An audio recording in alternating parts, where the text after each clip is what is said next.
I get it, you're staring at the guitar aisle, scrolling through endless options, and the idea of dropping a couple $1,000s on something that might end up in the corner of your room is pretty unsettling. You've probably heard the name Gibson 100 times, and the SG silhouette has that classic, almost rebellious vibe that makes you picture yourself on a small stage or a garage jam session.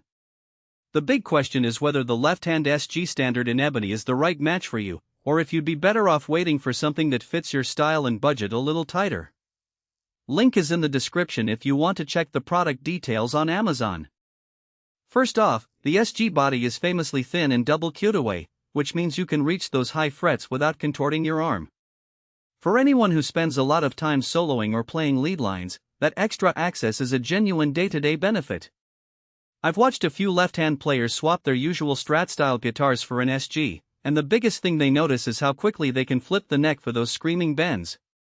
If you're the type who likes to throw in a bit of classic rock crunch, some bluesy mids, or even venture into heavier tones, the two humbuckers Gibson 490R in the neck and 498T in the bridge give you a surprisingly wide palette. The 490R is warm and articulate, perfect for clean chord work or mellow blues, while the 498T pushes a tighter, more aggressive bite that holds up when you crank up the amp. Now, let's talk about the real-world setup. The SG's set neck construction, where the neck is glued into the body, contributes to a sustained resonance that you actually feel when you let a note ring out. It's not a gimmick, it's the kind of thing that shows up when you're playing a slow, expressive solo and you notice the note staying alive longer than on a Bolton design.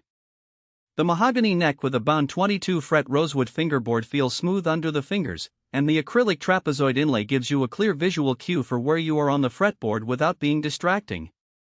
For left-hand players, that can be a subtle confidence boost because the whole layout is mirrored, so you're not fighting a right-handed ergonomics issue.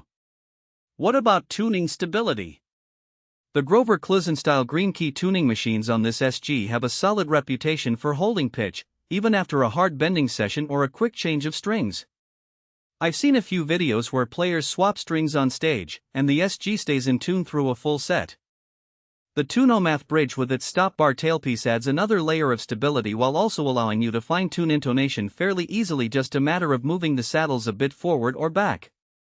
If you're the kind of player who likes to experiment with alternate tunings, drop D, open G, etc., the combination of reliable tuners and a sturdy bridge makes the process less stressful. On the flip side, the SG's thin body does come with a trade-off. Because the wood is less dense than a Les Paul style, the guitar can feel a little floaty when you're playing standing up for long gigs. Some players report a slight hum at high gain, which is typical for humbuckers in a lightweight body. If you're planning to sit in a small venue and crank a high-gain amp to the max, you might notice a bit more feedback than you would on a heavier, more massive instrument. It's not a deal-breaker for most, but it's worth keeping in mind if you're looking for a rock or metal workhorse that spends most of its time on stage with a lot of gain. Who should consider buying this left-hand SG standard? If you're a left-hand guitarist who has been stuck using right-handed guitars and you want a professional-grade instrument that feels natural, this is probably the most straightforward choice out there. It also makes sense for players who value that classic SG aesthetic. Think the raw, edgy vibe you see on album covers from the 70s and 80s while still needing the versatility of modern humbuckers. The ebony finish adds a sleek, slightly more refined look compared to the traditional cherry or black, which can be a nice visual upgrade if you care about stage presence. Moreover, the set neck sustain and accessible upper frets make it a solid option for lead-oriented musicians, especially those who enjoy moving up the neck for solos or intricate melodic work.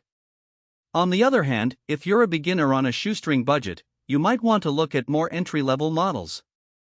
The SG standard is an investment. You're paying for the Gibson brand, the set neck construction, and the quality of the hardware. If you're still figuring out which style of music you gravitate toward, a less expensive, perhaps a slightly more forgiving solid body might give you room to experiment without the financial pressure.